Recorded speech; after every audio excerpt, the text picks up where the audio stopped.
माननीय सभासदों, माननीय अध्यक्ष जी,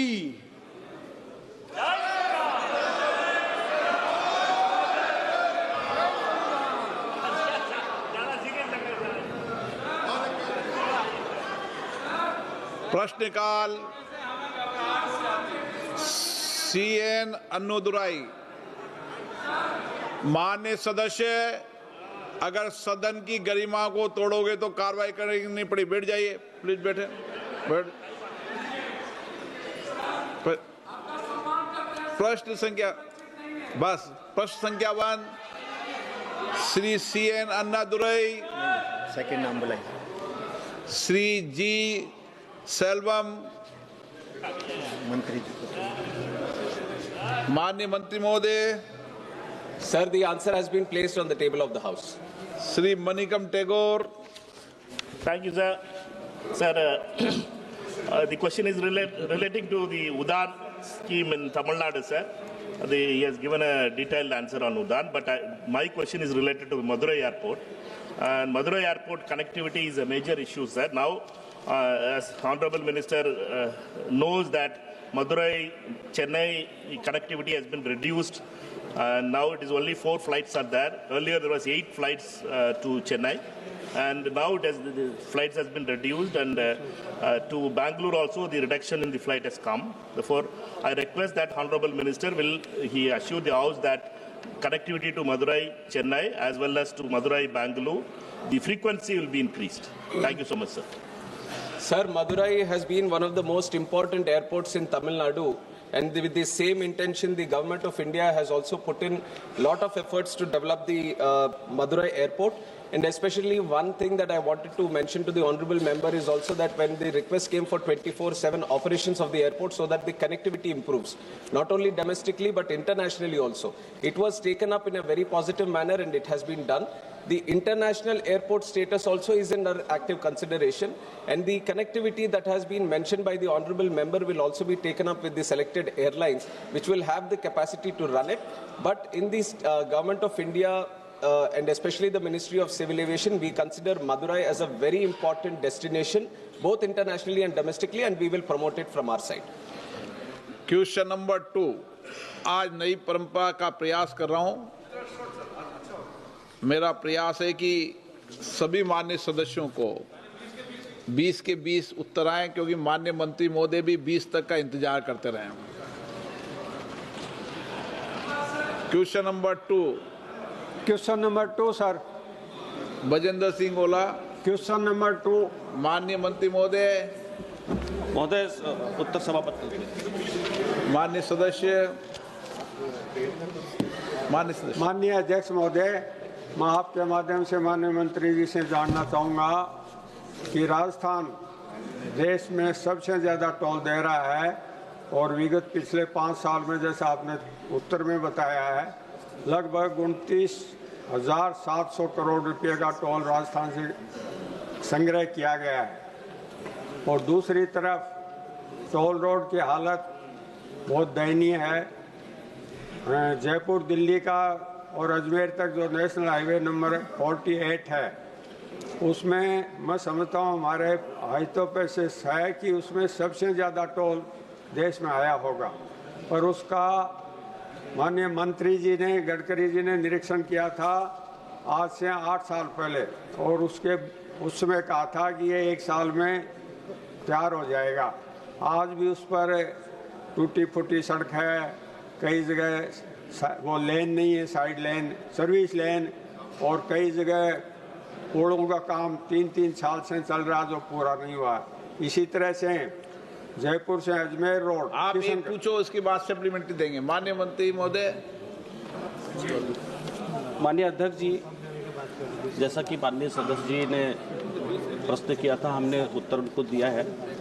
राजस्थान राज्य में टोल नए राष्ट्रीय राजमार्ग की कुल लंबाई 8,800। आप इसको पढ़ो मत, आप तो इन्होंने पूछा जिसका उत्तर दो। मैं वही दे रहा हूँ कि जैसा उन्होंने बोला है कि ज़्यादा टोल है, ऐसा नहीं है। जो 8,868 किलोमीटर जो रोड है वो NH की है, और जो कि टोल की संख्या जो है वो पूरे राजस्थान में 174 टोल है। और पूरे देश भर में 1144 टोल हैं।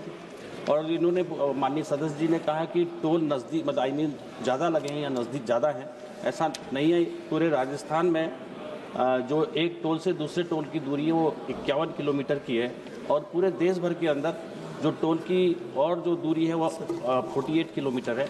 इसलिए राजस्थान में दिल्ली जयपुर का जो सेकंड क्वेश्चन था, ये मैंने पहले का आंसर दे दिया। दूसरा उन्होंने बोला राजस्थान में दिल्ली जयपुर के अंडरपास जून 2026 तक पूरे हो जाएंगे। माननीय सदस्य।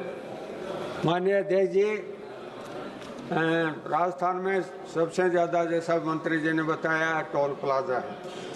इसमें से कितने टोल प्लाजा ऐसे हैं जो अवधि पूरी होने के बाद भी या तो नाई द्वारा या कंसेशन द्वारा उन पर टोल वसूला जा रहा है, और क्या इन टोलों पर समुचित व्यवस्था है एम्बुलेंस की और दूसरी तरह की फ़ोन की? जब एक्सीडेंट हो जाता है तो एम्बुलेंस आने में 2-2 घंटे लग जाते हैं। मेरे निर्वाचन क्षेत्र में एक फतेहपुर को जाता है 52 नंबर NH, उस पर विगी दोनों 7 व्यक्तियों की मृत्यु एक्सीडेंट में हो गई और उनको 2 घंटे तक एम्बुलेंस सुविधा नहीं मिली। तो सरकार क्या इस पर कोई एक्शन लेगी कि तब टोल वसूला जा रहा है फिर भी उन पर सुविधा नहीं है, और जिनकी टोल अवधि समाप्त हो गई उनका टोल बंद करके जनता को कब तक राहत देंगे? माननीय मंत्री जी। माननीय अध्यक्ष जी, चूंकि राष्ट्रीय राजमार्ग शुल्क 2008 के नियमानुसार टोल संग्रहण किया जाता है, और जैसा उन्होंने माननीय सदस्य जी के द्वारा बोला गया कि जो टोल संग्रहण होने के साथ ही उसकी मेंटेनेंस और बाकी नियमों के अनुसार ही हम उस पर रोड पे कराते हैं। एम्बुलेंस की भी सुविधा टोल प्लाजा के पास रहती है, और भी जो वेसाइट यूनिटीज़ हैं उन सारी सुविधाओं को भी राष्ट्रीय राजमार्ग के द्वारा दिया जाता है। अगर कोई पर्टिकुलर केस आपके द्वारा मुझे बताया जाएगा तो उसका अलग से उत्तर दिया जाएगा। Question number 3 Shri Arun Kumar Sagar. माननीय मंत्री महोदय। माननीय अध्यक्ष महोदय, उत्तर सदन के पटल पर रखिए। माननीय सदस्य हैं क्या? जी सर। तो क्वेश्चन पूछिए।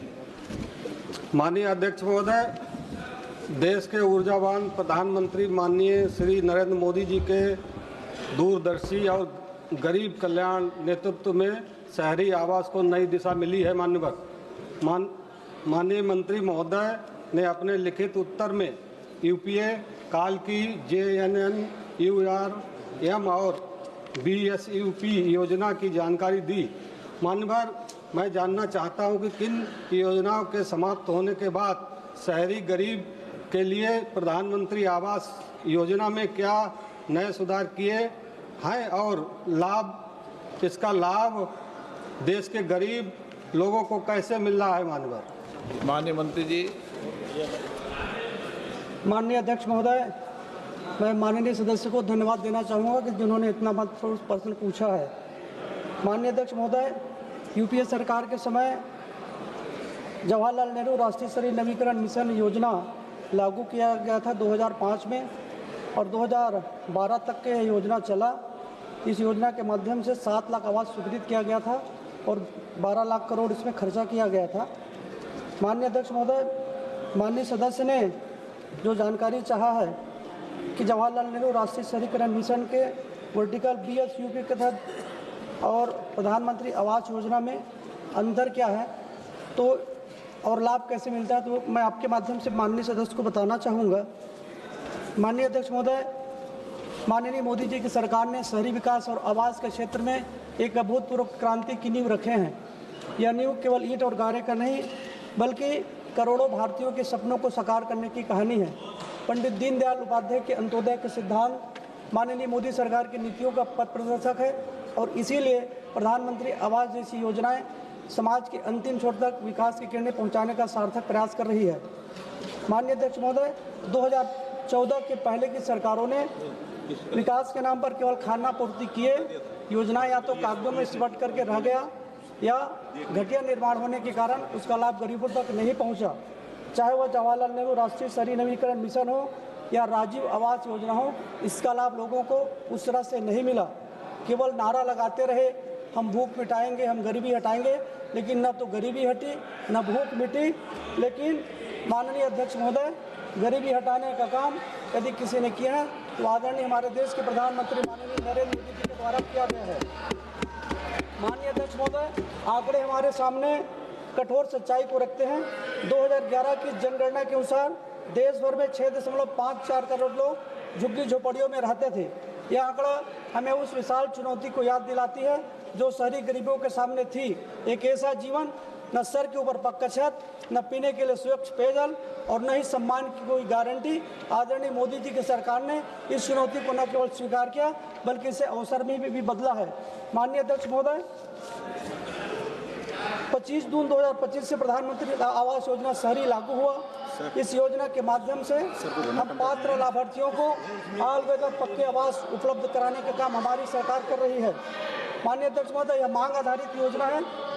राज्य सरकारों की मांगों के आधार पर हमने इस योजना के माध्यम से 1,22,64,000 से भी ज़्यादा आवास स्वीकृत किए हैं, जिनमें से 98 लाख से भी ज़्यादा आवास पूरे कर लिए गए हैं और जनता को समर्पित भी कर चुके हैं। 2 लाख करोड़ रुपए के केंद्रीय सरकार के सहयोग से 1 करोड़ से भी ज़्यादा परिवारों के 5 करोड़ लोगों के चेहरे पर मुस्कान सजाने में यह योजना कामयाब रही है। माननीय अध्यक्ष महोदय, और सबका साथ सबका विकास इस मंत्र के अनुरूप माननीय अध्यक्ष महोदय, 22 लाख से अधिक आवास अल्पसंख्यकों को, 24 लाख से अधिक आवास SC/ST समुदाय के हमारे भाई बहनों के लिए और 42 लाख से भी अधिक आवास पिछड़ा वर्ग के लिए स्वीकृत किया गया है। प्रधानमंत्री आवास योजना शहरी का इंस्टीट्यूट स्लम वर्टिकल विशेष रूप से झुग्गी झोपड़ियों को आवास प्रदान करने के लिए होता है। महिला सशक्तिकरण को बढ़ावा देने के लिए इस योजना के माध्यम से 90 लाख आवास महिलाओं के नाम से स्वीकृत किया गया है, जिससे महिलाओं का जीवन भी बेहतर हुआ है। और माननीय अध्यक्ष महोदय, माननीय सदस्य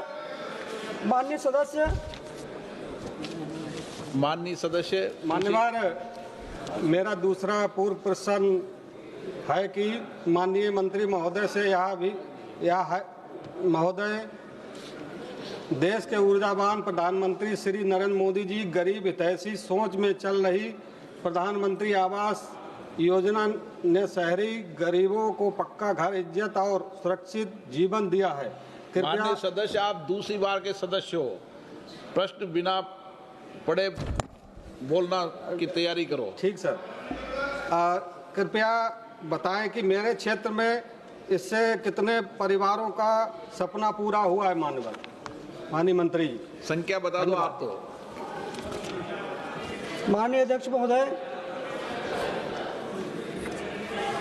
आप उत्तर प्रदेश से आते हैं, मैं उत्तर प्रदेश का आंकड़ा बता देता हूं। माननीय अध्यक्ष महोदय, मैं शाहजहांपुर का भी बता देता हूं। उत्तर प्रदेश में हमने 21 लाख से भी ज्यादा आवास स्वीकृत किए हैं। इसलिए उत्तर प्रदेश के माननीय सदस्य उत्तर प्रदेश का पूछा, इसलिए जवाब दे रहे हैं वे। जिसमें से 17 लाख बैठे जवाब नहीं करते हैं। घरों में काम प्रारंभ हुआ और 17,17,000 आवास पूरे कर चुके हैं, लाभार्थियों को सौंपे भी जा चुके हैं।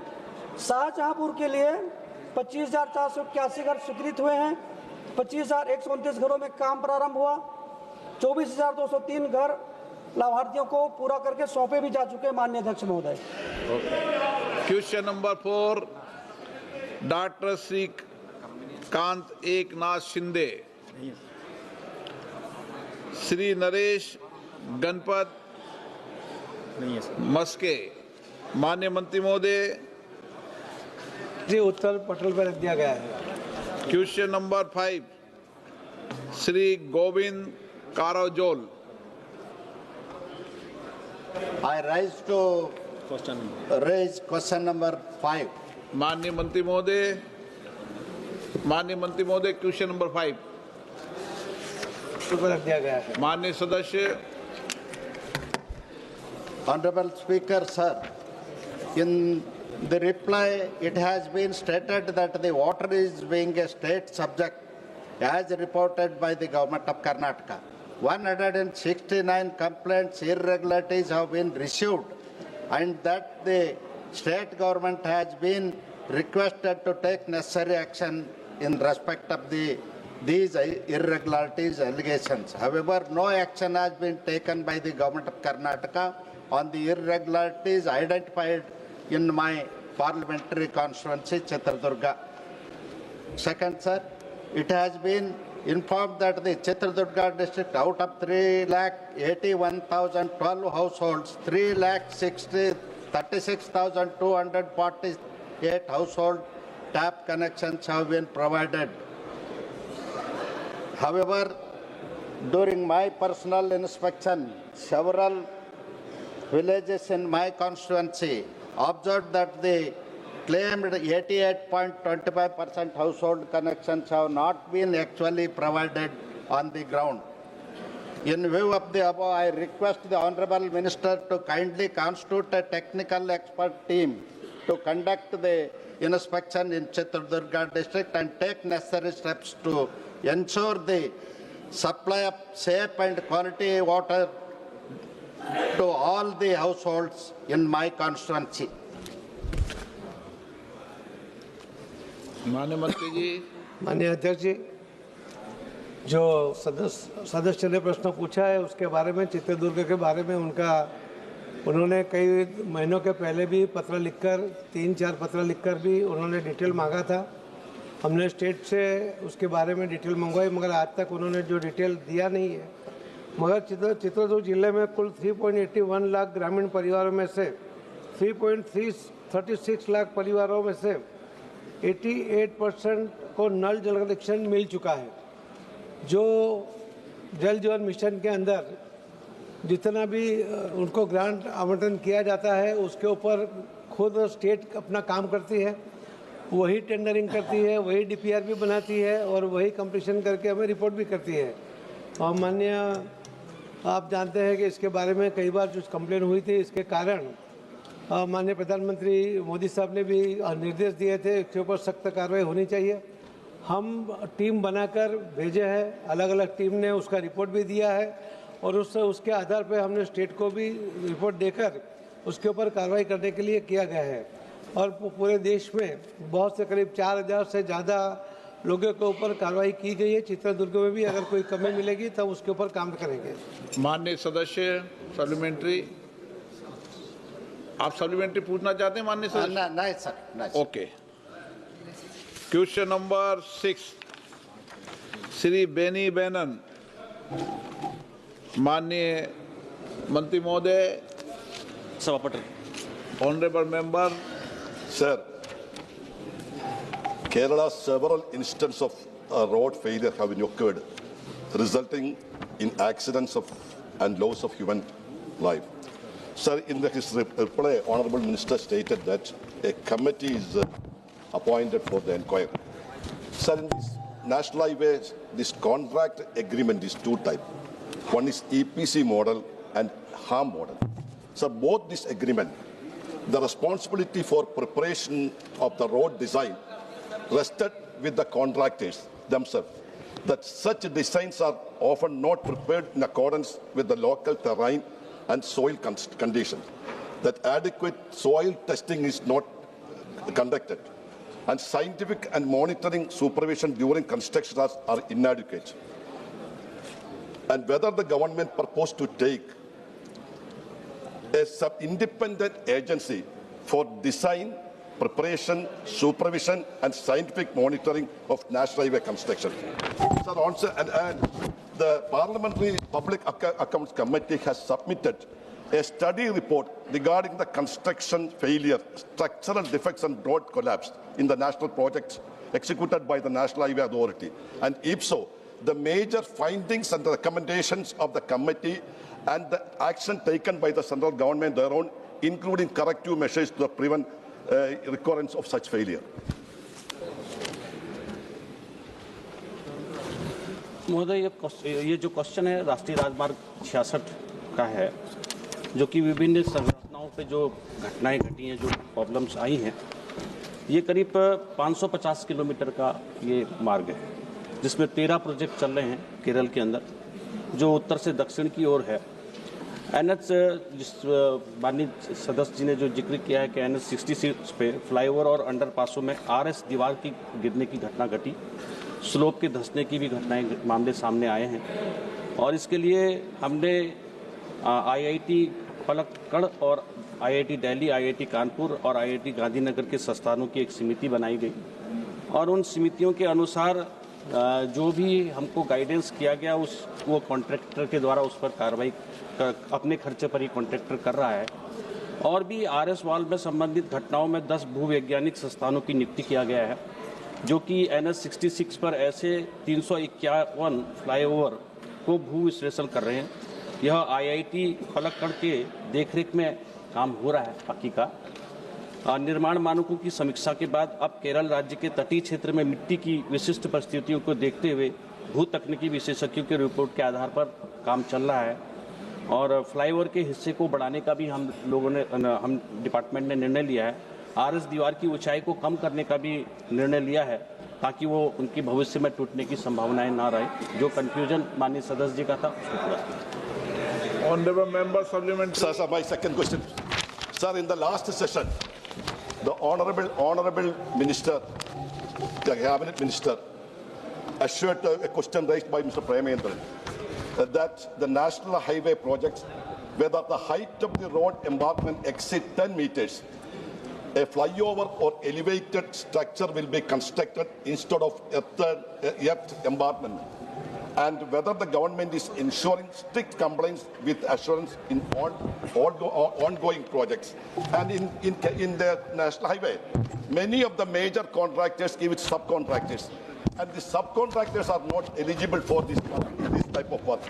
And sir, whether the government proposed to tighten eligibility criteria for technical qualifications, norms and past performance and requirement for the contractors executing national highway projects. And the punishment is very, sir, the penalties imposed on the contractors for substandard construction, safety violations and abnormal delays in national highway projects are very low and ineffective as different.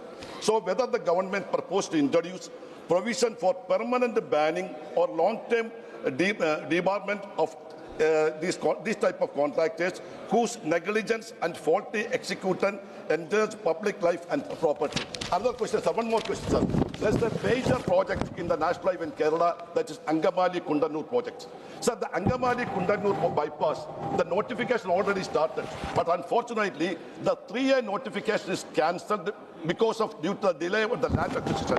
Now, sir, my question is, sir, whether the government proposed to reissue the 3A notification, the 3A notification within the month of February itself. 5 questions.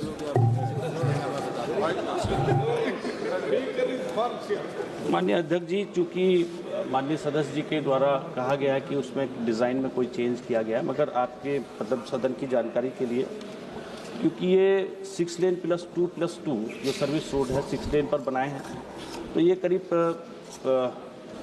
43,000 total इसमें खर्च आ रहा है।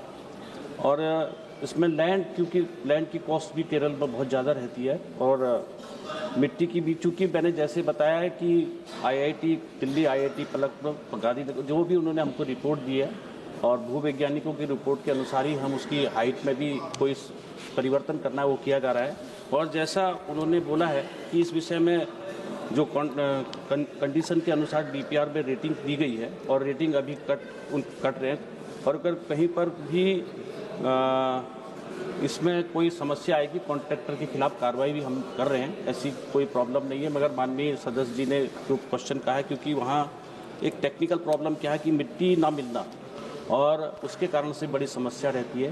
Road में जो हमको भूमि की ज़रूरत जितनी होती है वो भी बहुत समस्या रहती है, क्योंकि 45 मीटर में ही हम 6 लेन रोड भी बना रहे हैं, 2 लेन भी बना रहे हैं और ट्रैफिक का भी बहुत सारा प्रेशर रहता है और ट्रैफिक भी रोकना कठिन है और रोड को भी चलाते हुए काम करना वो भी कठिनाई है। कभी कभी हमको डाइवर्जन देकर भी रोड बनाने की आवश्यकता पड़ती है, उसके लिए भी स्थानीय सरकार की, राज्य सरकार की भी हमको सहयोग चाहिए। जैसा माननीय सदस्य जी के द्वारा कहा गया है कि कॉन्ट्रैक्टर के खिलाफ हम वो सारी जांच के आधार पर जो भी जिस पर कार्रवाई कर रहे हैं वो सारी कार्रवाई की जा रही है। Question number 7, Shri Janardan Singh Sigriwal. Question number 7। माननीय मंत्री महोदय। सर, पटल पर लग दिया गया है। माननीय सदस्य। माननीय अध्यक्ष जी, मैं सबसे पहले देश के यशस्वी प्रधानमंत्री जी को बधाई देना चाहता हूं कि आपने जल जीवन मिशन आपने शुभारंभ की और जिसके वजह से नल का जल गांव के घरों तक पहुंच रहा है। महोदय, शुरू में यह मामूली सा 10% के लगभग घरों में था, लेकिन आज इसकी परसेंटेज बढ़ करके काफ़ी आगे हो गई है। लगभग 19.36 करोड़ ग्रामीण परिवारों में से 15.79 करोड़ से अधिक यानी 81.56% परिवारों के पास उनके घर में नल का जल पहुंच गया है। यह काफ़ी हमें लगता है कि ग्रामीण क्षेत्रों के लिए भी नहीं, यह देश के लिए इससे बड़ा सुखद कोई समाचार नहीं हो सकता। मैं अध्यक्ष महोदय, मैं आपके माध्यम से मैं माननीय मंत्री जी से यह जानना चाहता हूं कि बिहार के अभी तक कितने घरों तक यह नल का जल गया है और वहां किस तरीका से पूरे 100% घरों तक यह पहुंच जाएगा, क्योंकि इन्होंने देश के 8 राज्यों में और 3 केंद्र शासित राज्यों में 100% नल का जल पहुंचाने में सफलता पाई है। बिहार में कब तक 100% घरों तक नल का जल पहुंच जाएगा, मैं माननीय मंत्री जी आपके माध्यम से जानना चाहता हूं। माननीय अध्यक्ष जी, सदस्य ने बहुत अच्छा प्रश्न भी पूछा और बहुत अच्छी जानकारी भी सदन को दी है। 2019 तक पूरे देश के अंदर सिर्फ 3,19 लाख सिर्फ कनेक्शन थे। माननीय प्रधानमंत्री जी ने इसको जल जीवन मिशन के द्वारा राज्य सरकार की जवाबदारी होने के बावजूद उसके अंदर आर्थिक और टेक्निकल जो सहायता देने की जो योजना बनाई, उसके कारण आज के तारीख में करीब 16 करोड़ घरों के अंदर पूरे देश में 81% से ज़्यादा घरों में पानी दिया गया है। ये जो सदस्य ने पूछा है कि उनके बिहार में क्या स्थिति है, तो बिहार में बिहार सरकार ने जल जीवन मिशन में हिस्सा नहीं लिया। उन्होंने अपने पैसे से काम किया है और उनको मैं अभिनंदन भी दूंगा कि उन्होंने बहुत अच्छी तरीके से कम खर्चे में अच्छी क्वालिटी के साथ बिहार में भी काम किया है और वो बिहार ने खुद ने किया है। इसके लिए उनका फिगर हमारे पास अभी नहीं है, मगर उनकी जानकारी मिलेगी। माननीय सदस्यगण, मैं आज देख रहा हूं कि कई लोग इधर भी और उधर भी बातों में बहुत व्यस्त हो रहे हैं। मेरा आपसे आग्रह है और निवेदन भी है कि सदन की मर्यादा, सदन की गरिमा और सभागृह के अंदर की मर्यादा बना के रखेंगे, जब ही देश के अंदर लोकतंत्र की मर्यादा रहेगी। इसीलिए आपको कोई बहुत लंबी चर्चा करनी हो तो आप सदन के बाहर जाकर चर्चा करें, नहीं तो मैं नाम से टोकूंगा। माननीय सदस्य वेणुगोपाल जी, बहुत देर से आप चर्चा करें, बाहर जाके चर्चा करो, अंदर नहीं। जो भी मैंने कहा कि कुछ देर 2 मिनट कोई बात करनी हो कर लो, लंबी मंत्रणा के लिए सभागृह नहीं है। अध्यक्ष महोदय, माननीय मंत्री जी ने काफ़ी विस्तार से और बहुत से सही जो वास्तव में देश में नल का जल पहुंचा उसकी जानकारी दी है। मैं माननीय मंत्री से जानना चाहता हूं कि आपने आंगनबाड़ी और स्कूलों में देश के लगभग 90% स्कूलों तक आपने नल का जल पहुंचाया है, और लगभग 86% आंगनबाड़ी केंद्रों तक आपने पहुंचाया है। मैं बिहार के संबंध में माननीय मंत्री से विशेष करके महाराजगंज लोकसभा क्षेत्र बिहार के बारे में मैं माननीय मंत्री से जानना चाहता हूं कि वहां कितने % आंगनबाड़ी और कितने % स्कूलों तक नल का जल पहुंचा है, और उसमें महाराजगंज लोकसभा क्षेत्र में यह कितने % पहुंचा है, और कब तक 100% बिहार के सभी स्कूलों में, सभी आंगनबाड़ी केंद्रों में और महाराजगंज लोकसभा क्षेत्र के एक घर परिवारों तक नल का जल पहुंच जाएगा। माननीय अध्यक्ष जी, मैंने पहले भी बताया कि बिहार सरकार ने जल जीवन मिशन में कोई हिस्सा नहीं लिया, उन्होंने कोई ग्रांट भी नहीं ली। उन्होंने अपने पैसे से अपना DPR बना के उन्होंने काम किया है, अच्छा काम भी किया है, मगर उन्होंने कितने आंगनवाड़ी में पानी दिया है इसका डिटेल हमारे पास अभी नहीं है। मेरी शायद में आपने जवाब में दिया है जी। स्कूलों में 89.62 और आंगनबाड़ी में 80.60 आपने जवाब दिया है। पूरे देश का है वो। हाँ जी। पूरे देश का है जी। जबकि शेष आज अपनी योजनाओं से कार्य करेंगे। स्कूलों में ये पूरे देश का आंकड़ा है। जी। क्वेश्चन नंबर नवचरण माझी ji. Navcharan Majhi. Question number 8 Shri VK Sreekandan. आज सबका आप देखिए मान्य सदस्यों का बहुत मुश्किल से 20 में लॉटरी में नंबर खुलता है। अब आप 5 पे 6 पटक जाए तो 14 के साथ अनजस्टिस है नहीं? बताइए अनजस्टिस है नहीं है? बताइए। नहीं आप बताइए। अच्छा आप निर्णय के लिए सदन पे निर्णय पे छोड़ता हूं। अगर आप कहेंगे कि वो 5 के लेकर हमारी सप्लीमेंट्री पूछ तो मैं 1 में सप्लीमेंट्री पूछ कर पूरा 1 घंटा 1 में खर्च कर सकता हूं, लेकिन न्याय है नहीं है? बताइए आप। 543 मेंबर ऑफ पार्लियामेंट है यहाँ पर और इतने सारे मेंबर ऑफ पार्लियामेंट में बड़ी मुश्किल से 20 के क्वेश्चन आते हैं। मैं सदस्य से भी कहूंगा संक्षिप्त में पूछे और माननीय मंत्री महोदय से भी कहूंगा संक्षिप्त में पूछे, ताकि हम 20 के प्रयास करते हैं फिर आगे धीरे धीरे सप्लीमेंट्री का प्रयास करेंगे। श्री के वीके श्रीकंदन। नो मंत्री जी को माननीय मंत्री महोदय। अध्यक्ष महोदय उत्तर सभा पटल। क्वेश्चन नंबर 9 श्री पुरुषोत्तम भाई रूपाला। माननीय अध्यक्ष जी, क्वेश्चन नंबर 9। माननीय मंत्री महोदय। उत्तर पटल पर रख दिया गया है। ओके 1 मिनट माननीय सदस्य। हाँ नंबर 8। तो आप नंबर 8 आप उठ नहीं पाए थे ना। माननीय मंत्री महोदय। कर चुके सर। माननीय सदस्य honourable member please speak question. Sir, my question is, what are the total number of detailed projects reports prepared so far on the proposals received concerning Kerala State?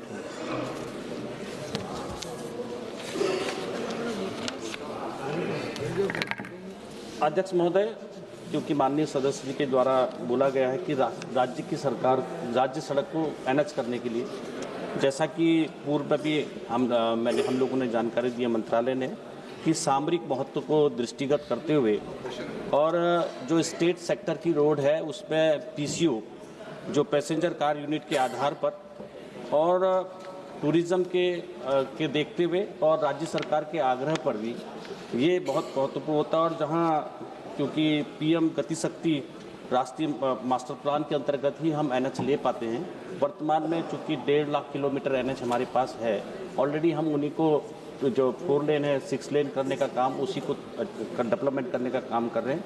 और मैं कहता हूं कि माननीय सदस्य जी ने जो प्रस्ताव देते ही रहते हैं तो उस पर हमारे डिपार्टमेंट के द्वारा आकलन किया जाता है और उस पर कार्रवाई करते हैं। Honourable member. Sir, my second supplementary is about 2 state roads, that is Palakkad to Thrissur via Ottapalam and Shornur, and Pollachi to Thrissur via Gopalapuram, Koonyambara and Palakkad.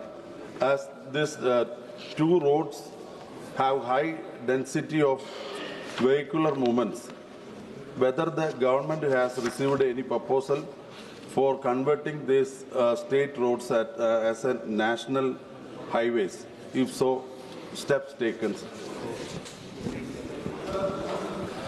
महोदय, चूंकि माननीय सदस्य जी ने फिर स्टेट सेक्टर्स की रोड का जिक्र किया है, मैंने कहा है कि हमने इन सब मानकों के आधार पर जो उस पर पीसीओ है उस पर ध्यान रखते हैं, मगर हम फिर भी भारत सरकार के माध्यम से राज्य सरकार को भी ठीक करने के लिए CRIF फंड से पैसा दिया जाता है। उस फंड के माध्यम से भारत सरकार के पैसे मिलने वाले फंड से राज्य सरकार उस पर काम कर सकती है, उसके को बेहतर बना सकती है। ये मैं माननीय सदस्य कर सकता हूँ। क्वेश्चन नंबर 9 श्री पुरुषोत्तम भाई रूपाला। माननीय अध्यक्ष महोदय, प्रश्न क्रमांक 9। माननीय मंत्री महोदय। माननीय अध्यक्ष जी, उत्तर पटल पर रख दिया गया है। माननीय सदस्य। माननीय अध्यक्ष महोदय, माननीय मंत्री श्री ने वो जल स्रोतों में से डिसिल्टिंग के बारे में जवाब दिया है, उसके लिए मैं इनका आभारी हूँ। मैं माननीय अध्यक्ष महोदय आपके माध्यम से बताना चाहता हूं कि अभी कुछ दिनों पहले वहां रीजनल वाइब्रेंट समिट हुआ था और उसी के चलते आदरणीय प्रधानमंत्री जी वहां पधारे थे और उन्होंने इस विस्तार के लोगों के एक्सप्रेशन को बहुत ही अच्छी तरह से बढ़ाने का प्रयास किया। इसके सिलसिले में मैं 2 मिनट एक लाइन बोलना चाहूँगा सर।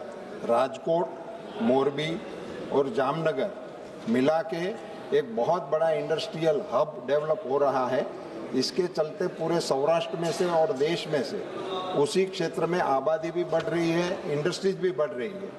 इसी के चलते मेरा माननीय मंत्री जी से आपके द्वारा अनुरोध है कि वर्तमान जल स्रोतों को जैसे कि आजी, न्यारी, रांदरडा, लालपरी और एक नया सरोवर बनाया है अटल सरोवर, इन सभी जल स्रोतों की क्षमता बढ़ाने के लिए भारत सरकार की ओर से, जल शक्ति मंत्रालय की ओर से, राज्य सरकार और कॉरपोरेशन को साथ में लेकर कोई विस्तृत योजना बनाने का आशय है, ऐसा मैं नम्र अनुरोध करना चाहता हूँ। माननीय अध्यक्ष जी, सांसद मेंबर खुद राजकोट से आ रहे हैं और उनको पता है कि राजकोट में पीने के पानी की भी बहुत किल्लत थी और माननीय प्रधानमंत्री जब मुख्यमंत्री थे जब भी उन्होंने कई जो बांध बनाए और नर्मदा से सीधा सभी डैम के अंदर जो पानी डाला, उसके वजह से पीने के पानी की किल्लत ख़त्म हो गई है। अब जो इंडस्ट्री वहाँ पर बढ़ रही है उसके लिए जो पानी के स्रोत है वो बढ़ाने की कोशिश हम करें। जल जीवन मिशन का विषय नहीं है, मगर हमारे मंत्रालय में से ही हम लोगों को भी साथ जोड़कर वहाँ पर जल संचय जन भागीदारी का एक कंसेप्ट जो माननीय प्रधानमंत्री जी ने निर्देश दिया था उसके आधार पर कर रहे हैं। उसके अंदर कभी तक 39.6 लाख स्ट्रक्चर अभी तक ये 10-12 महीने में बन गए हैं और सांसद जी को पता है, मेंबर ने उसके अंदर मैं कह सकता हूँ कि राजकोट में पूरे गुजरात में सबसे ज़्यादा काम हुआ है और लोगों ने सहयोग करते हुए और करीब 15 हिटाची उस काम के लिए जो NGO को भी दिया उसके ऊपर भी काम चल रहा है और सबसे अच्छा काम राजकोट और मोरबी विस्तार में हो रहा है। जो आवश्यकता एकदम बड़ी है उसके कारण पानी की व्यवस्था करनी भी आवश्यक है और उसके ऊपर भी ध्यान दिया जा रहा है, मगर ये जो जल जीवन मिशन का ये सब्जेक्ट नहीं है। मेंबर सर, माननीय अध्यक्ष महोदय, ये राज्य सरकार का विषय है वो मैं मानता हूँ, मगर सर जल शक्ति मंत्रालय बनने के बाद जैसे सभी पानी के स्रोतों को उसका अध्ययन करना, उसके विवेकपूर्ण उपयोग करने की जो गाइडलाइन से भी केंद्र सरकार की ओर से प्रकाशित हुई है, उसी को ध्यान में रखते हुए केंद्र सरकार की ओर से राज्य सरकार और स्थानीय तंत्र को साथ में रखकर कोई एक प्लान बने जिसके जरिए इस विकसित एरिया के जल आपूर्ति के लिए भविष्य में बाधा न पड़े। बहुत सुझाव बहुत ही अच्छा है और उसके ऊपर अमल भी हुआ है। कई राज्यों ने ये गाद निकालकर उसमें से भी आर्थिक उपार्जन का काम किया हुआ है और वो बहुत बड़ी मात्रा में हो भी रहा है। गुजरात के अंदर भी और बाकी राज्यों में भी, राजस्थान के अंदर भी गाद निकालकर डैम में उसकी क्षमता बढ़ाने की जो कोशिश की है उसके बहुत अच्छे परिणाम भी मिले हैं। यहाँ पर भी जो हमने 2022 में घाट निकालने की जो कार्यशैली है उसके लिए भी एक राष्ट्रीय ढांचा प्रकाशित किया है ताकि राज्यों और बांध के मालिकों को घाट प्रबंधन कैसे करना है उसकी इन्फॉर्मेशन उनको मिल जाए। ये जो घाट निकालना है वो भी जो उसके मालिक होते हैं, स्टेट होते हैं या केंद्र सरकार है, तो उनकी वो जवाबदारी होती है, मगर बांध को नुकसान ना हो उसी तरह से एक घाट निकाला जाए, उसके कारण उसकी क्षमता बढ़े, ये कोशिश पूरी तरह से हो रही है। क्वेश्चन नंबर 10 श्रीमती रूप कुमारी चौधरी। तो मैंने खत्म हो गया थिएटर, बोले क्यों, मैंने जो कुछ।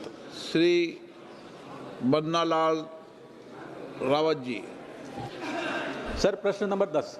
माननीय मंत्री महोदय। माननीय अध्यक्ष जी, विवरण सदन के पटल पर रख दिया गया है। माननीय सदस्य। धन्यवाद अध्यक्ष महोदय। माननीय प्रधानमंत्री महोदय ने विकसित भारत में विकसित जनजाति बस्तियों को लेकर धरती आबा जनजाति उन्नत ग्राम अभियान चलाया, ये बहुत उत्कृष्ट है, बहुत इसमें संभावनाएं हैं। माननीय मंत्री महोदय ने विस्तृत जवाब भी दिया है कि 17 जो है इसमें लाइन मिनिस्ट्रीज हैं और 25 इंटरवेंशन है। मेरा आग्रह ये रहेगा अध्यक्ष महोदय आपके माध्यम से कि मंत्री महोदय की उसमें पूरा जवाब नहीं आया। मेरा आग्रह ये है कि 25 इंटरवेंशन जब जनजाति बस्तियों में जाने लगभग 63,000 गाँव में, तो क्या हर एक गाँव का कोई प्लान बना है, और यदि प्लान बना है तो कितने प्रस्ताव अभी तक आए हैं, ये मेरा आग्रह आपसे।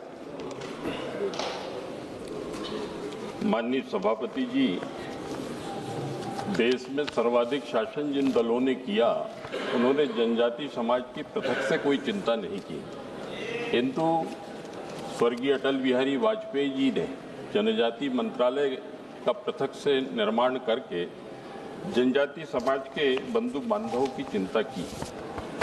देश के संवेदनशील और यशस्वी प्रधानमंत्री आदरणीय श्री नरेंद्र मोदी जी के कुशल प्रेरक नेतृत्व में जनजाति समाज के सर्वांगीण विकास के लिए धरती आबा ग्राम उत्कर्ष अभियान, जिसमें 63,000 गांवों को इसमें सम्मिलित किया गया है। इसी तरीके से प्रधानमंत्री जनमन, जिसमें जो अति पिछड़ी जनजाति, माननीय मंत्री जी जब जवाब दो जेब में हाथ मत डाला करो। पीबीटीजी अति पिछड़ी जनजातियों को इसमें सम्मिलित करके और उनके सर्वांगीण विकास की रूपरेखा बनाई गई है और जिसपे युद्ध स्तर पे काम चल रहा है। इसी तरीके से प्रधानमंत्री आदि आदर्श ग्राम योजना, इसी तरीके से आदि कर्म योगी योजना, श्री अन्न योजना, पेशा एक्ट जो जल जंगल जमीन जिसके लिए अनवरत जनजाति समाज संघर्ष करते रहा है, पेशा एक्ट लागू किया गया। जनजाति समाज में जो एनीमिया है, रक्ताल्पता है, कुपोषण जैसी उनकी बीमारियां, उसके निराकरण के लिए युद्ध स्तर पर काम चल रहा है। जनजाति गौरव दिवस, मेरा कथन ये था महामहिम अध्यक्ष जी कि जनजाति समाज के सर्वांगीण विकास की रूपरेखा यशस्वी प्रधानमंत्री जी और हमारी सरकार के नेतृत्व में चल रही है। माननीय सदस्य ने बहुत ही महत्वपूर्ण प्रश्न पूछा है। मैं उस संबंध में विस्तृत जानकारी सदन के पटल पर रखी जा चुकी है, फिर भी माननीय प्रधानमंत्री जी ने 2 अक्टूबर 2024 को धरती आबा जनजाति ग्राम उत्कर्ष अभियान का शुभारंभ किया था।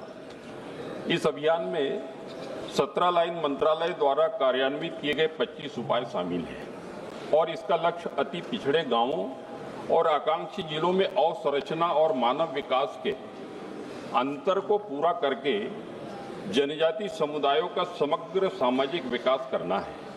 आप तो इतना सा बता दो कि गांव का प्लान बनाया या नहीं बनाया, इतना ही पूछा उन्होंने। इस अभियान के तहत देश भर के 30 राज्यों केंद्र शासित प्रदेशों के 549 जिलों में 2,911 ब्लॉकों में कुल 63,843 जनजाति गांवों को कवर किया गया है। इस अभियान में छत्तीसगढ़ और ओडिशा राज्यों के क्रमशः 6,691 और 7,667 गांव इसमें शामिल किए गए हैं।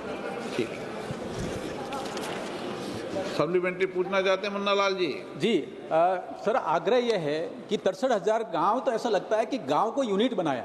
मेरा आग्रह यह कि हर एक गांव में ग्राम सभाएं करके वहां जो भी अंतराल है योजना का 25 इंटरवेंशन बिल्कुल क्लियर है, क्या अभाव है उसका पूरा प्लान यदि बन जाएगा तो बहुत अच्छा होगा। इसके लिए ग्राम सभाओं के आयोजन करना इसमें एक अच्छा उपाय हो सकता है। मेरा आग्रह यह है कि ग्राम सभाओं का आयोजन सरकार करना चाहती है। सुझाव अच्छा है, सुझाव आपका बहुत उत्तम है और आगामी आपके सुझाव पर कार्यवाही की। Question number 11 Shri Devesh Sakya.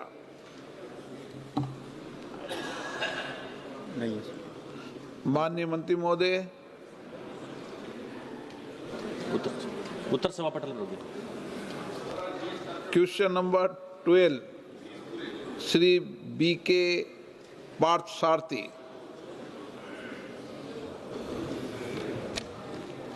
प्रश्न संख्या बोलो आप। Sir 12 sir, question number 12। माननीय मंत्री महोदय, विस्तृत विवरण सभा पटल पर रख दिया गया है। माननीय सदस्य। Speaker sir, I would like to ask the honourable minister through you sir, timely access to credit is critical for SC/ST entrepreneurs to sustain enterprises, meet working capital needs, and prevent business disruptions. What specific steps has the ministry taken to address delays and ensure timely credit disbursable to SC/ST entrepreneurs, particularly women under the NSSH scheme, sir? अध्यक्ष महोदय, हमारा जो schedule caste schedule tribes hubs है, उसमें विशेष करके जिसकी चर्चा अभी माननीय सदस्य ने किया है, हम लोग उनके विकास के लिए, उनका एंटरप्रेन्योरशिप के लिए काम करते हैं और उसमें महिलाओं के लिए विशेष ध्यान देते हैं। और उसका जो हमारे पास विवरण है उससे जो दे दिया गया है, उनको शायद पढ़े होंगे, अगर नहीं पढ़े हैं तो मैं बता सकता हूं कि जो कितनी महिलाओं को लाभान्वित किया गया है वो 2020-21 से लेकर के 2024-25 तक के दिया गया है। और टोटल में दिया गया है कि पुरुष लाभार्थी 68.18 है, जबकि महिलाओं का जहां तक सवाल है 39.72% लाभान्वित है। और उनके लिए जो हम लोग काम कर रहे हैं, जब से ही इसका प्रारंभ हुआ है 2016-17 में प्रधानमंत्री जी के बजट में जो हुआ था, 16 में प्रारंभ हुआ था, और तब से इसमें हम लोग लगे हुए हैं। और समस्त भारत में लगभग 15 राष्ट्रीय अनुसूचित जाति जनजाति हमारा जो हब्स है उसके माध्यम से कार्य हो रहा है। Honourable member supplementary? No? Okay. Lavu Shri Krishna. Question number 13, captain Viriato Fernandes. Okay. माननीय मंत्री महोदय, honourable members. Thank you, Speaker, sir. Sir, this is concerning the construction of a flyover in front of Dabolim Airport, which is meant, everybody knows, for transporting coal from MPA to other states. Sir, as per the rules, for any construction near the airport, as per the Gazette notification of Ministry of Civil Aviation, it is mandatory to take a NOC for OLS, obstacle limitation surface. लेकिन इस construction में sir ना NOC लिया, बार बार हम बताते रहे, और Indian navy sir, which is the custodian of the airport, told the NHI contractor, please take the NOC because it is a danger for civil aircraft which are coming. But they were defiant. People went to the High Court, and the High Court told to take the NOC from Navy. Accordingly, the design was altered. 17 pillars have been cut. So what is the loss suffered by the center while cutting this? Because this is only meant to benefit the person who is transporting the coal from MPA to other states. Because all the people constructing the houses around the airport have to mandatorily take permission. Honorable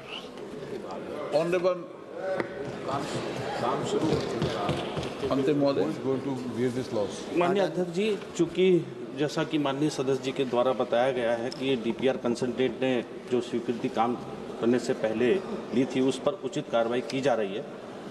जो माननीय सदस्य जी के द्वारा निवेदन किया है, वहाँ पर बिल्डिंग इसमें जो मौजूद है उसकी ऊंचाई इस फ्लाईओवर से ज़्यादा है, इसलिए कंसल्टेंट से स्वीकृति नहीं ली थी। इस पूरे प्रकरण में लगभग 4 करोड़ की अतिरिक्त खर्च आ रहा है, उस पर मंत्रालय द्वारा निर्णय लिया। Honourable member supplementary. Sir, my humble request is that action should be taken against the NHI officials who defied taking permission from Indian Navy and leading to the loss, because it is only going to benefit the transporter Adani.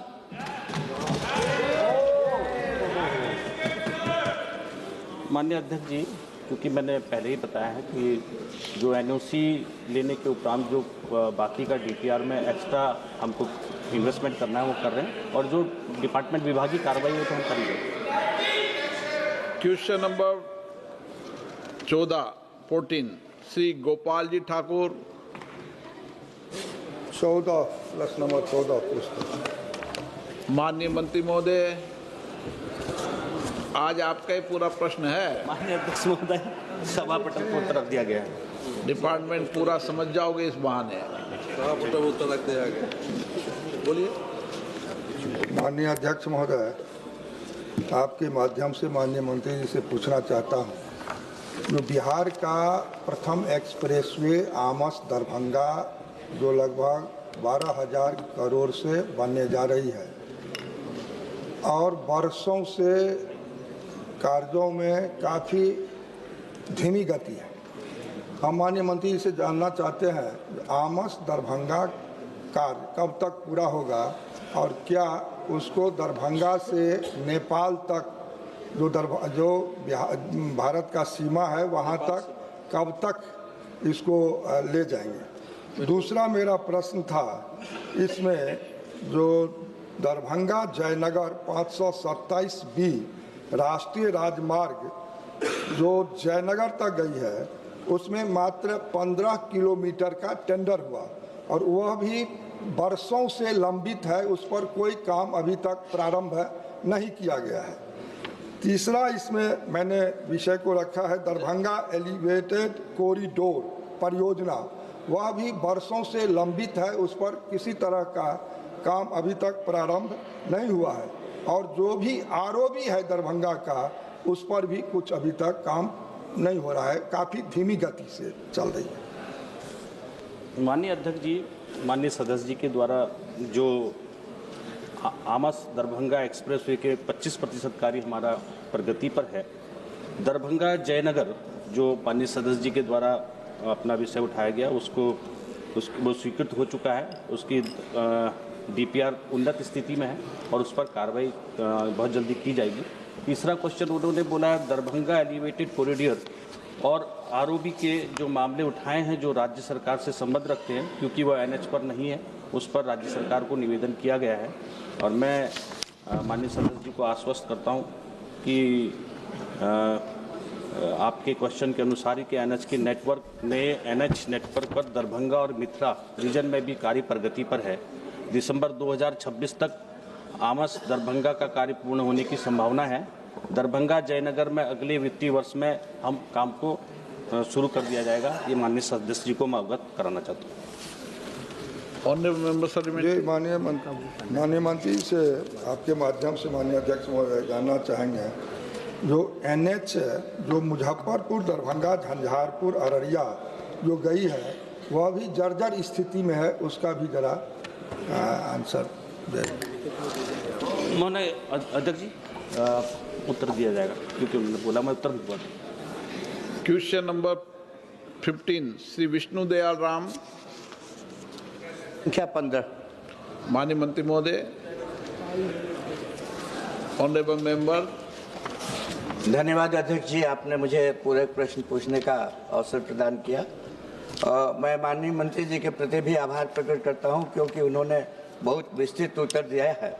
मेरा आपके माध्यम से माननीय मंत्री जी से प्रश्न है कि क्या राज्यों को या शहरी निकायों को अतिरिक्त सहायता या प्रोत्साहन राशि प्रदान की जाती है या प्रदान करने का विचार है ग्रीन टेक्नोलॉजी के एडॉप्शन के लिए, यथा सोलर एनर्जी के लिए या रेन वाटर हार्वेस्टिंग के लिए या सस्टेनेबल बिल्डिंग मटेरियल के यूज के लिए। अध्यक्ष महोदय, ग्रीन बिल्डिंग स्टैंडर्ड्स के हिसाब से जो डिपार्टमेंट ने तय किया है कि पीएमएवाई 2.0 के हिसाब से इनोवेटिव कंस्ट्रक्शन टेक्नोलॉजी को अपनाने के लिए एक फंड ये बनाया गया है। उसके माध्यम से टेक्नोलॉजी इनोवेशन ग्रांट ये दी जाती है। 1,000 रुपया प्रति square metre, maximum 30 square metre तक के मकान के लिए ये दिया जाता है और इसमें साथ में स्टेट्स को भी उतना ही पैसा इसमें देना होता है। तो इस नाते से स्टेट का योगदान भी आना चाहिए। मुझे ये बताते हुए थोड़ा कष्ट भी हो रहा है कि अभी झारखंड ने इस योजना के अंतर्गत केवल 2834 घर सरकार की स्वीकृति के लिए और ये हमने उनको भेजे थे, अभी तक उनका उत्तर नहीं मिला है। इसलिए मेरा निवेदन है झारखंड सरकार इसमें थोड़ा प्रगति दिखाए तो निश्चित रूप से इनको लाभ, गरीब जनता को और ज़्यादा लाभ होगा।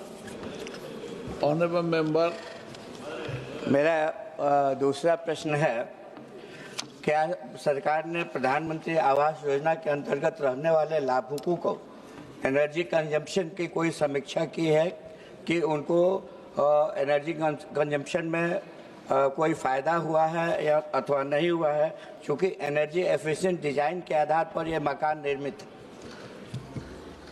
अध्यक्ष महोदय, इन सब टेक्नोलॉजीज को अपनाने के बाद एक स्टेट के साथ मिलकर के कमेटीज बनाई जाती हैं और वो कमेटी थर्ड पार्टी के माध्यम से इस प्रकार का सब सर्वे कराती हैं और दिशा निर्देश ऐसे हैं कि तृतीय पक्ष गुणवत्ता निगरानी एजेंसियां उसके माध्यम से मिशन में BLC, AHP और RH घटकों के तहत इसकी गुणवत्ता और बिजली का जितना भी उसमें लाभ होता है उसका मूल्यांकन करें और ये स्टेट के माध्यम से इसका उत्तर दिया जा सकता है। क्वेश्चन नंबर 16 श्री के सुधाकर। माननीय मंत्री महोदय, उत्तर पटल पर रख दिया गया है। Question number 17 doctor Hemant Vishnu Savara. Sir, question number 17 sir. माननीय मंत्री महोदय, Answer has been placed on the table of the House. Sir, ये माननीय पंतप्रधान नरेंद्र मोदी और एविएशन मिनिस्टर नायडू सर और हमारे MOS मुरलीधर मोहोल जी का बहुत धन्यवाद व्यक्त करता हूं कि नवी मुंबई एयरपोर्ट ऑपरेशनलाइज हो गया है। मैं पालघर के बारे में जो क्वेश्चन पूछा था तो आंसर में जवाब मिला है कि साइट क्लियरेंस अभी तक स्टेट से नहीं मिला है। मैं जानना चाहता हूं कि साइट क्लियरेंस के लिए केंद्र सरकार राज्य सरकार के साथ मिलके क्या उपाय योजना बना रही है और साइट क्लियरेंस कब तक मिल सकता है? अध्यक्ष महोदय, आंसर में हमने इस तरह लिखा था कि जो ग्रीनफील्ड एयरपोर्ट पॉलिसी है उसके तहत अगर राज्य सरकार कोई साइट निर्धारित करता है कि यहाँ पे एयरपोर्ट बनना चाहिए तो उसके हिसाब से हम साइट क्लियरेंस का एक्टिविटी हम शुरू करते हैं।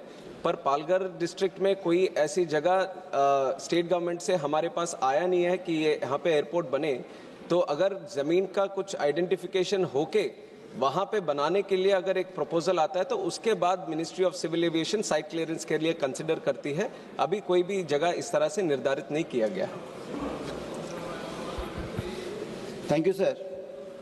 जो ग्रीनफील्ड एयरपोर्ट बनने जा रहा है या फिर हमारे महाराष्ट्र के मुख्यमंत्री देवेंद्र जी ने घोषणा की है कि वो पूरा समुद्र के अंदर बनने वाला है, तो समुद्र जीवों पर भी उस पर असर होने वाला है। मैं पूछना चाहता हूं कि क्या सरकार नेचुरल फिशिंग, फिशरमैन और एरिया फिशिंग पे ऊपर ध्यान देके उसका स्टडी करके उपाय योजना की कुछ काम कर रही है?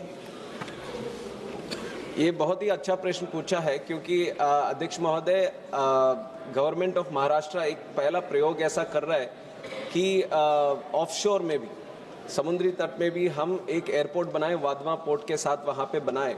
बट जब भी हम कोई नया एयरपोर्ट लैंड का हो या सी के बगल में हो कोई ऐसा बनाते हैं तो ज़रूर एनवायरनमेंट क्लियरेंस उसका लेना पड़ता है। और जब एनवायरनमेंट क्लियरेंस लेते हैं तो जो भी इश्यूज आदरणीय सांसद जी ने मेंशन किया उन सब का भी वो सर्वे होता है, उन सब के ऊपर भी कार्रवाई करने के बाद ही वो क्लियरेंस मिलता है, तो वो सबका वो करेंगे।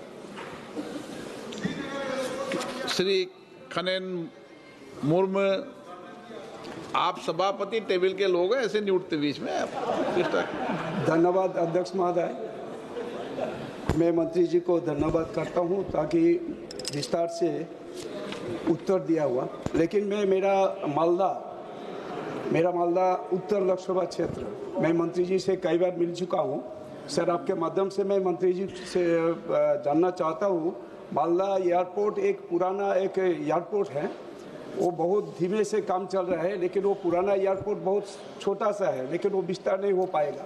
इसीलिए मैं बार बार मंत्री जी से मिलके मैं बताया ताकि उसी में मालदा में एक एयरपोर्ट बने, ताकि मालदा का एयरपोर्ट अगर बनेगा तो ये 250 किलोमीटर वो सिलीगुड़ी से भी 250 किलोमीटर है और कोलकाता से भी 350 किलोमीटर दूर में है। तो इसीलिए मालदा में एक एयरपोर्ट बने तो बहुत अच्छा होगा। इसमें बिहार, झारखंड और बंगाल का भी सुविधा होगा, सभी यात्री को सुविधा होगा। धन्यवाद सर। अध्यक्ष महोदय, मालदा जो वेस्ट बंगाल में एक जगह है, वहाँ पे एक पुरानी एयर स्ट्रिप है और मैं सबसे पहले ये बताना चाहूँगा कि आदरणीय सांसद जी काफ़ी प्रोएक्टिवली इसके पीछे उनकी कोशिश चल रही है कि यहाँ पे एयरपोर्ट जल्दी से जल्दी खुले। बट इसके पीछे जो फैक्ट्स है वो एक बार ज़रूर बताना चाहूँगा कि 2016 में 2016 में गवर्नमेंट ऑफ वेस्ट बंगाल के साथ एयरपोर्ट अथॉरिटी ऑफ इंडिया ने एक MOU किया था गवर्नमेंट ऑफ वेस्ट बंगाल के रिक्वेस्ट पे कि वो डेवलप करेंगे इस एयरपोर्ट को। 30 साल का MOU उनके साथ किया गया था। बट उसके बाद हमने ऑब्जर्व किया कि काफ़ी दिन तक गवर्नमेंट ऑफ वेस्ट बंगाल के तहत कोई भी एक्टिविटी वहाँ पे नहीं किया गया। तो फिर हमने उसको उस ट्रिप को उड़ान के तहत हमने रखा है और बिडिंग के लिए हमने खोला है। तो एयरलाइंस भी काफ़ी उत्साहित है वहाँ से स्टार्ट करने के लिए। बट अभी जिस तरह से उड़ान का स्कीम जो बहुत ही रेवोल्यूशनरी स्कीम है, जो डोमेस्टिक कनेक्टिविटी को एक नई उड़ान देने के लिए हमारे कामयाबी का स्कीम है, तो वो ऑलमोस्ट 2026 में ख़त्म होने जा रहा है। पर अभी आदरणीय वित्त मंत्री जी भी यहाँ पे हैं, उनको भी मैं धन्यवाद देना चाहूँगा कि पिछली बार उन्होंने बजट में भी उल्लेख किया था इसी उड़ान स्कीम का, एक मॉडिफाइड एक्सटेंडेड स्कीम जिसके तहत 120 नए डेस्टिनेशन भी खुलेंगे। तो अगले जो उड़ान स्कीम जो हमारा बनने वाला है उसमें ज़रूर मालदा का उल्लेख करके उसका पूरी तरह डेवलप करेंगे। ये हमारी तरफ से ज़रूर कोशिश रहेगी। प्रश्नकाल समाप्त।